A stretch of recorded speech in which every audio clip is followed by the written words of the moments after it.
Hey everybody, welcome back to Prepper Junkie. Today on the table we have a PSA Dissipator. Let's get this review started.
Alright everybody, so this is a PSA Dissipator. It is a mock dissipator, and what I mean by that, it's obviously not a genuine dissipator because it is not a rifle length gas system. This is a mid-length gas system.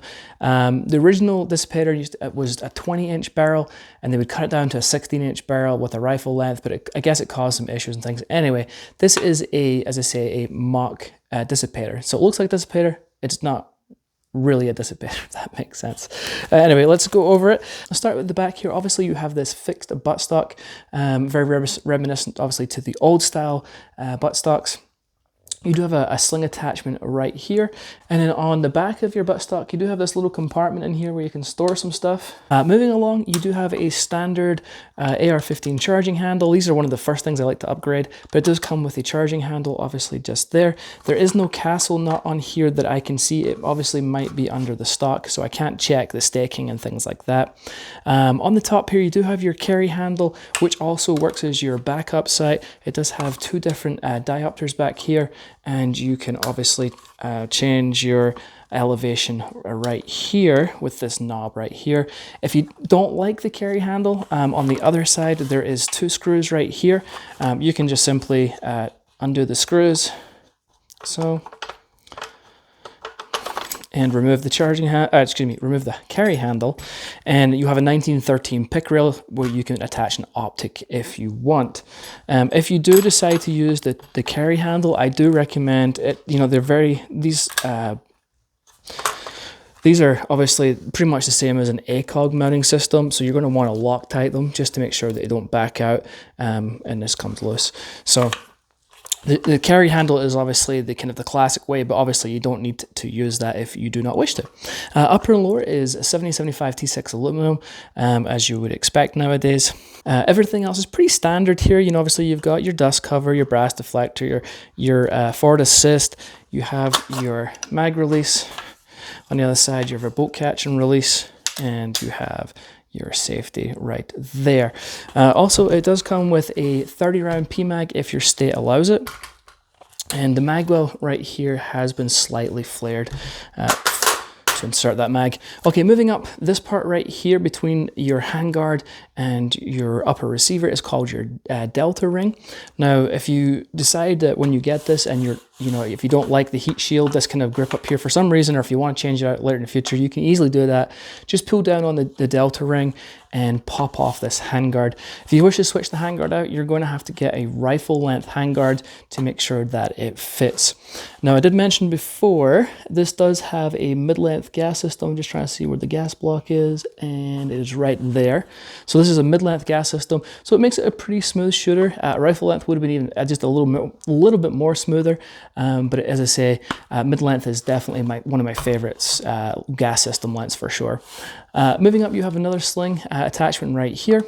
And then obviously you have your front post, your A post right here. Obviously, again, since the gas block is back here, this is not, your gas block is not attached to this. It's just your front sight post.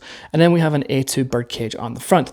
The barrel is a 16-inch barrel. It is chambered in 5.56, so it can shoot 5.56 and 2.23 via the barrel. It is a 1-in-7 twist, and it has a 1/2x28 thread pitch. And it does have a bayonet lug right here to attach a bayonet if you wish. So we're going to take, we'll take this down. A couple of things that I like to recommend you check anytime you actually buy a firearm, especially an AR-15. Some things to check out is your bolt carrier grip. You're going to want to make sure that everything is A-OK, that your staking is good. So I'll if you can't see this, I might roll in a picture, but the gas key staking is on one side, but it's not particularly great on the other side. Actually, it's pretty lame. Staking on the bottom right here. The top looks good, the bottom not so much, which is unfortunate. Obviously you have, so this is your bolt carrier group. It is Carpenter Steel 158 and it's MPI tested. Having a look around at everything else. Everything else looks good. That staking though is, like I said, a bit of a disappointment. The rest of the bolt carrier looks good. And then again, you have your standard charging handle, which I do recommend always upgrading. And obviously we're running a buffer system back here. And this is the buffer system that is currently running. Now, obviously it doesn't look like your typical buffer that you might come to expect, like your H2s and things like that. It's because this is a rifle length buffer tube, buffer, and obviously a rifle length spring. I do recommend also changing out these springs. They have a really gnarly, horrible, twangy, scratchy noise when I'm shooting. I really dislike them. So you can buy, there's a lot of different upgrades out there to purchase these springs. They have a life cycle for about 5,000 cycles, but I would look to get something that doesn't twang as much. And usually the springs are a really cheap upgrade. All right, I didn't forget to mention a couple of things. Moving down, we do have the very bog standard grip that comes with most AR-15s. Really despise these also. I like to upgrade these, you know, to whatever you would like. I personally like, Magpul grips, especially the K2 Plus.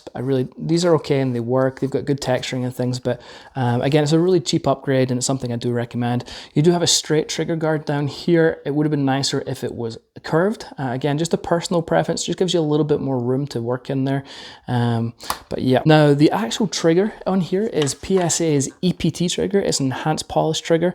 It's a pretty decent trigger. It's an upgrade over a mil-spec trigger. It's nothing like a Geisley or anything like that, but it is an improvement for sure. So, okay, so let's have a look here. So you've got your trigger here. We got a little bit of take up. I mean, it was just a tiny bit and you're pretty much already at the wall. It was almost non-existent take up. Let's check out the reset. A little bit of let out there and a tactile and positive brake. And that actually, tactile and positive reset. And the brake is actually pretty nice and crisp. It's, as I said, it's definitely a decent trigger, definitely an upgrade from the mil-spec triggers that you get, but don't expect anything to be like a Geisley. But it's a definite improvement for sure. Okay, so that's pretty much it. Let's go over shooting. Shooting was good. It's very flat shooting and mid-length system, and you've got the rifle length buffer system back here. Really smooths it out, had zero issues. Probably put about 300 rounds through it, and just a Wolf Gold 55 grain. And everything ran as it should, zero problems. Yeah, it was good. Yeah, no qualms at all. So yeah, happy days. If you have any questions, any comments, please ask them below. I'm always happy to help out wherever I can. And if you haven't hit that like and subscribe button, please do so. It doesn't cost you a dime, but it really helps me out and I do greatly appreciate it. All right, folks, that's it. Until next time, I'll catch you later.